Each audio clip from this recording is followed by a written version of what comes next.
finalement libre. Au Sénégal, Ousmane Sonko, figure de proue du PASTEF, et Bassirou Diomaye Faye, candidats de ce parti à la présidentielle, ont été libérés de prison jeudi dernier dans le cadre de la loi d'amnistie qui venait d'être promulguée. C'était plutôt tard dans la nuit, mais l'atmosphère était complètement folle.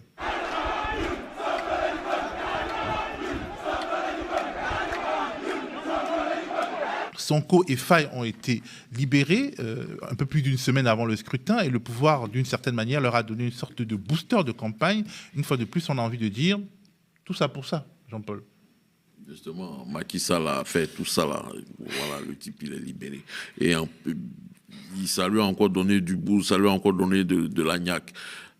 C'est ça le drame de nos chefs d'État, à s'imaginer à faire des choses et puis après il se pose des questions de savoir qu'est-ce qu'il en sera après mon départ. Moi, je pense que c'est ce qui fait peur à Macky Sall en réalité. Voilà pourquoi il a tenté de faire tout ce tripatouillage. Heureusement que le Conseil constitutionnel est resté droit dans ses bottes. C'est ça en réalité. Sa crainte, c'est après lui, qu'est-ce qu'il en sera de sa famille politique? Qu'est-ce qu'il en sera de son destin? Est-ce que son destin ne sera pas judiciaire ou bien le destin on peut dire de ses proches ne sera pas judiciaire? C'est ce qui a fait peur. Sinon, s'il avait une gouvernance, je dirais, normale, tranquille, propre, il aurait pu partir sans toutes ces choses-là. Mais vu qu'il a fait tout ça, vu que toutes ces agitations, pour moi, après le 2 avril, le destin de Macky Sall sera simplement judiciaire.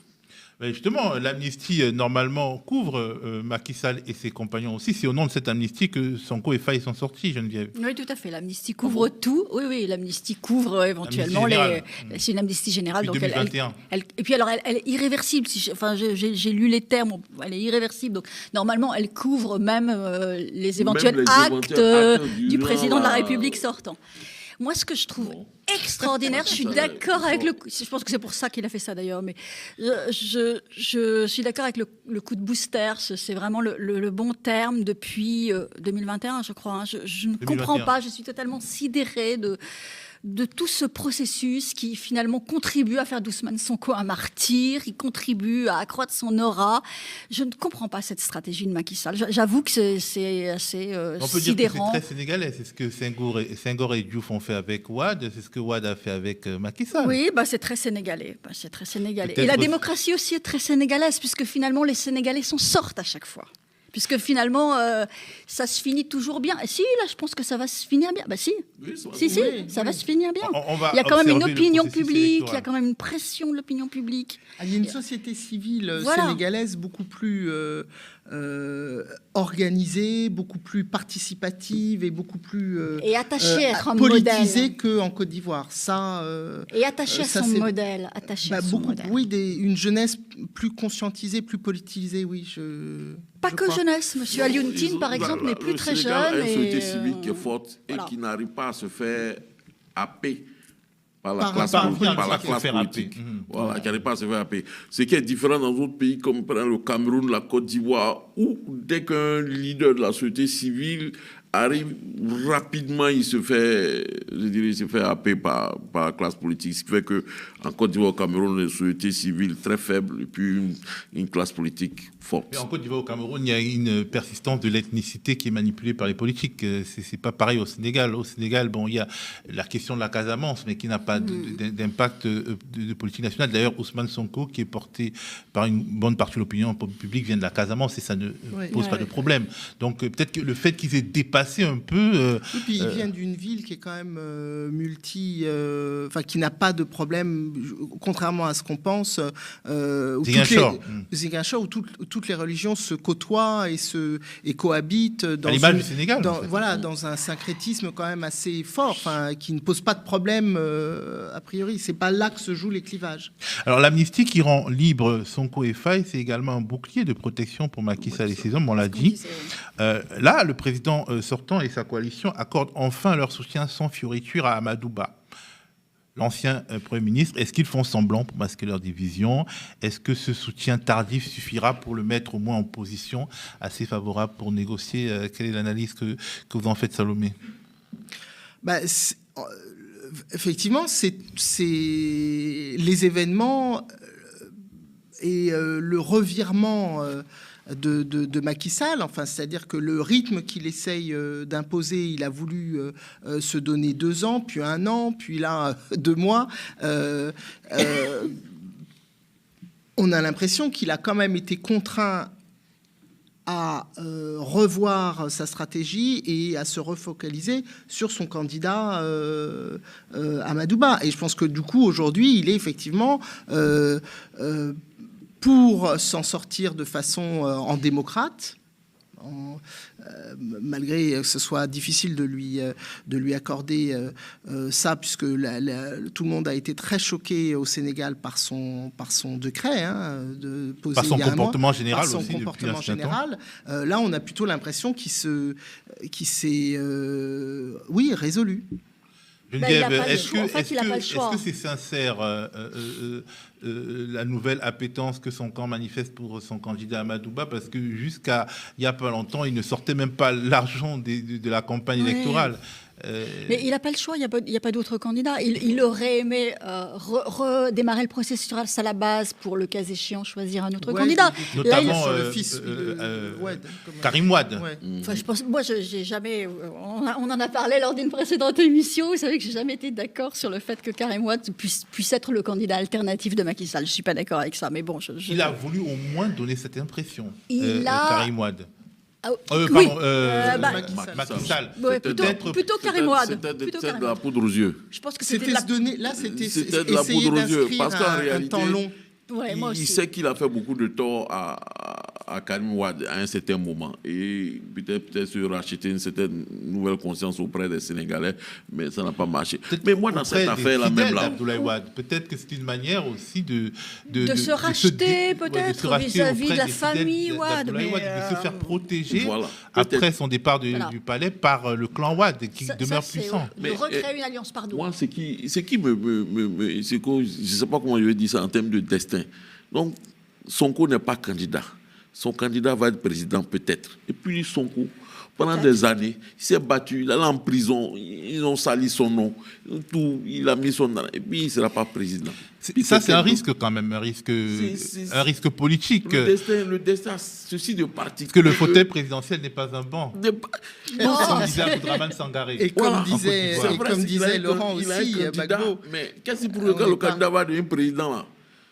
Il n'est plus son obligé, c'est lui qui est le président de la République. Hein. Donc ça là, vraiment, bon, peut-être que Sonko aura l'esprit expansif pour ne pas en vouloir. Ou alors il y aura une révision constitutionnelle et un nouveau système politique. Voilà. Je pense que la carte de la révision constitutionnelle, c'est quand même la plus sortie régulièrement. C'est très très ouvert quand même. Moi, je parie pour personne là à ce stade. Hein.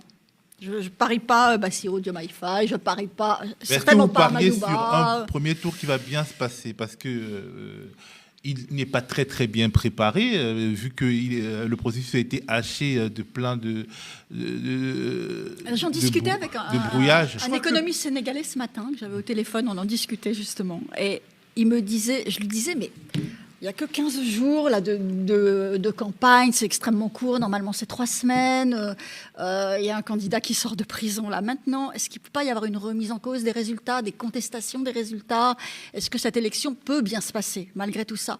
Et il me disait, vous savez, on a tellement envie de tourner la page, on a tellement envie d'être le 2 avril et de passer à autre chose, que oui, ça va bien se passer. Quel que soit ce qui va se passer, ça se passera bien, parce qu'on tournera cette page-là, et on en a tous très envie. Salomé, il y a plutôt proche de... La personne dont je parle est plutôt proche de Diomaye Faye. Hein.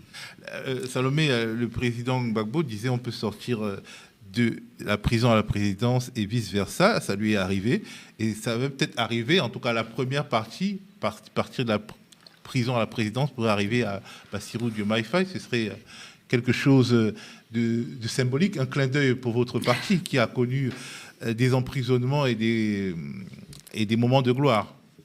Tout à fait, mais...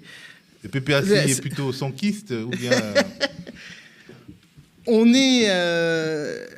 c'est assez partagé, mais on est clairement pour... plutôt sonquiste, on va dire les choses comme ça. PASTEF est un mouvement très populaire qui rassemble... Populiste. comme le PPACI, comme le FPI originel. Mais pas de manière péjorative. Le FPI actuel n'est pas populiste. Moi, j'aime pas trop ce vocable-là parce qu'il est. Alors, j'aime pas ce vocable parce qu'il est très négativement connoté et du coup, on en oublie ce que ça veut dire. Mais je pense qu'à gauche, oui, on est pour les partis de masse. Enfin, moi, je suis très convaincu par ce format-là, parti de masse, pour en effet amener une majorité de la population à adhérer à un projet. Ousmane Sonko n'est pas un homme de gauche au départ, il est plutôt inclassable, mais le programme politique qu'il a mis, que son parti a publié à l'occasion de cette élection, il évoque le panafricanisme de gauche. Oui, tout à fait. Pourquoi il en a besoin? Non, il en a besoin parce qu'aujourd'hui, je pourrais dire, c'est ce type de langage qui sont audibles auprès des jeunesses africaines. Et puis, mais le problème de Sonko, c'est que Sonko a fait pratiquement une pré-campagne avec ces différentes péripéties. Il a fait pratiquement une pré-campagne, ce qui lui a donné un certain charisme, un certain aura auprès de la jeunesse sénégalaise. Mais est-ce qu'il y aura... Je me dis, son candidat, peut-être en sortant son programme, c'est vrai, c'est intéressant, mais nos populations, là, est-ce qu'elles regardent véritablement les programmes? On regarde plutôt les hommes. Mais est-ce que Sonko va arriver? Est-ce que c'est faisable de faire un transfert de charisme, ou bien un transfert d'aura, ou bien un transfert de, je sais pas, c'est Diomaye, je crois. Bassirou Diomaye. Est-ce que c'est possible? C'est là la question, c'est cette solution, cette équation-là qu'il faut qu'ils arrivent à résoudre, parce que je peux voter Sonko, je peux choisir. Il n'est pas mauvais, il ne faut pas minorer son charisme personnel non plus. Jean-Paul, en disant ça, vous mettez le doigt sur ce qui a été voulu dans cette élection. Non, le but c'était d'écarter Sonko. Voilà, point. Oui. Et Macky Sall y est arrivé. On va observer, ce sera passionnant. Aussi. Ce sera passionnant d'observer ce qui va se passer. Merci à vous, Jean-Paul, Salomé et Geneviève, et merci à vous d'avoir regardé cette édition de Décrypter l'Afrique. Le panel, rendez-vous la semaine prochaine pour un nouveau balayage de l'actualité africaine.